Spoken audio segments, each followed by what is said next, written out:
Islam kafah, sebagaimana firman Allah, udkhulu fis-silmi kafah, masuklah kalian semuanya fisilmi dalam agama Islam kafatan, dengan totalitas.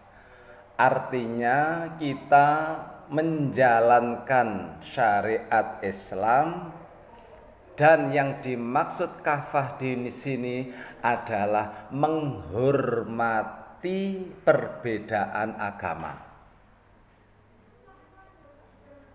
Kita melaksanakan syariat Islam, sementara bila mana ada orang yang tidak melaksanakan syariat karena beda keyakinan, kita hormati.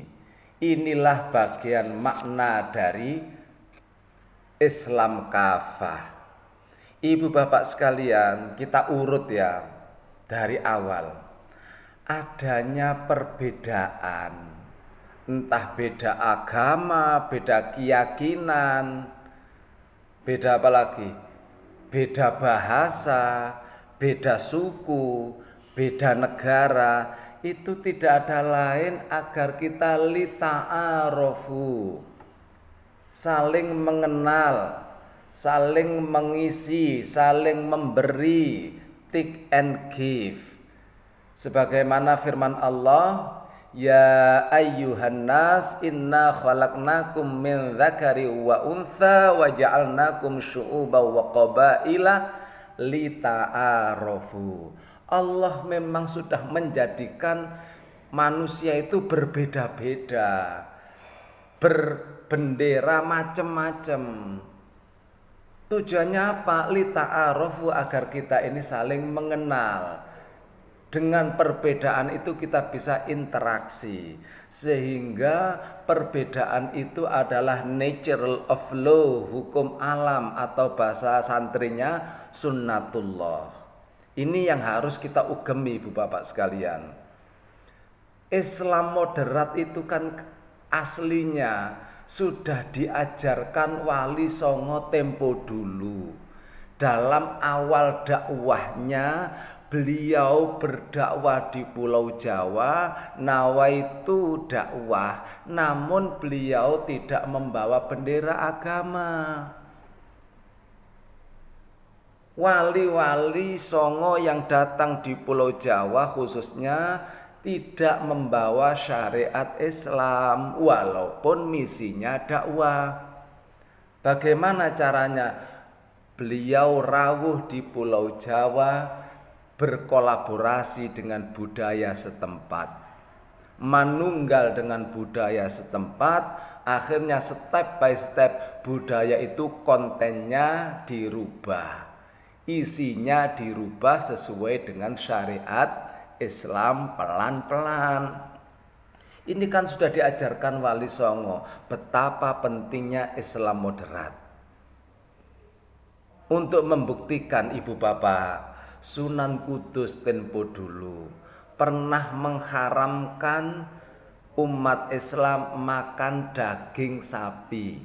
Pada saat itu loh ya, pada saat itu jamaahnya tanya, ya Syekh, mengapa panjenengan mengharamkan daging sapi, padahal daging sapi halalan thayyibah? Apa jawab beliau? Kita mengharamkan makan daging sapi untuk menghormati teman sebelah. Toh daging alternatif yang lain banyak. Ini akhlak untuk menghormati mereka, dan inilah realisasi dari Islam moderat. Ibu bapak sekalian, orang-orang radikalis ex-HTI yang senantiasa mengkafirkan orang lain, menganggap negara ini tauhid, ini kan justru berpotensi adanya jarak. Karena adanya jarak akhirnya berpotensi renggang. Kalau sudah renggang berpotensi pula perpecahan. Ini yang harus diantisipasi. Padahal Allah saja ketika memanggil umatnya, memanggil hambanya yang durjana dengan sebutan santun. Allah memanggil orang yang durjana dengan sebutan ya ibadi. Qul ya ibadiyalladzina asrafu ala anfusihim la taqnatu mir rahmatillah. Ya ibadi. Allah memanggil hamba yang durjananya aja dengan kata-kata santun. Pantaskah mereka memanggil non-muslim dengan sebutan yang kasar, kafir, tauhid, sementara Allah saja memanggil hambanya yang durjana dengan sebutan ya ibadi. Inilah kita harus mempertahankan nilai moderat itu, sehingga ibu bapak sekalian, NU, ulama-ulama NU khususnya sudah memahami kultur Indonesia ini.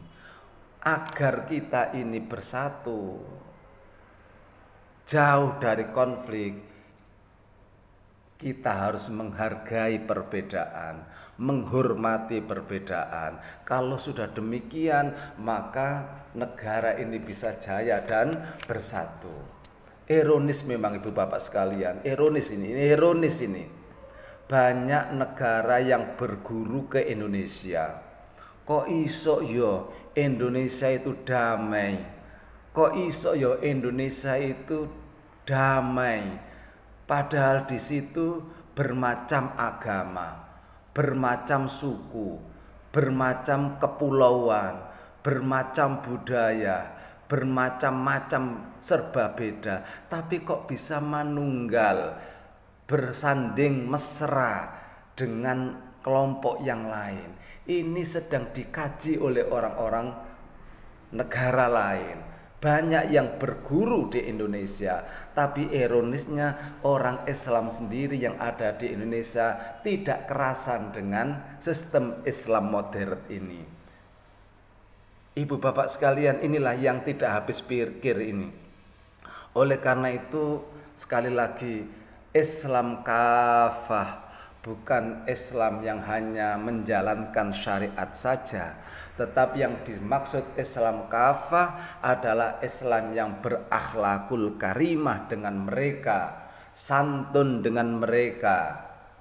Kalau sudah santun dengan mereka, mereka pun akan santun dengan kita. Kalau sudah saling santun, maka damailah negara. Dan kalau sudah negara damai, kita menjalankan ajaran agama Islam ini juga bisa aman dan nyaman 24 jam.